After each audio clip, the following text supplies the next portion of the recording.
अस्सलाम वालेकुम जनाब। आज हम आपको एक ऐसा शरबत बनाना सिखाएंगे और उसकी इंग्रेडिएंट्स बताएंगे जो रमज़ान में ख़ास तौर से अफ्तार के बाद आप एक गिलास पिएंगे तो भरपूर किस्म की ताकत और पूरे जिस्म की तवानाई बहाल हो जाएगी।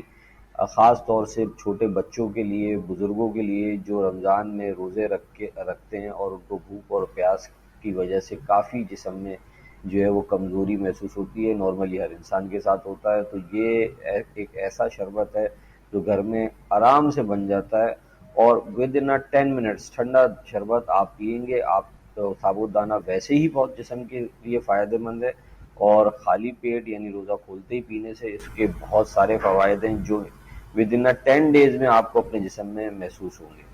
तो लेट्स सी, अब हम देखते हैं कि ये किस तरह बनता है और इसमें क्या चीज़ें इस्तेमाल होती हैं। वो आपको स्क्रीन पे लिखी हुई नज़र आएंगी, पूरी इंस्ट्रक्शन सारी स्क्रीन पे लिखी हुई नज़र आएगी। आप उसको फॉलो करते हुए इस शरबत को बना सकते हैं। इस चैनल को लाइक करिएगा, सब्सक्राइब करिएगा। ये आपका अपना चैनल है। बहुत शुक्रिया।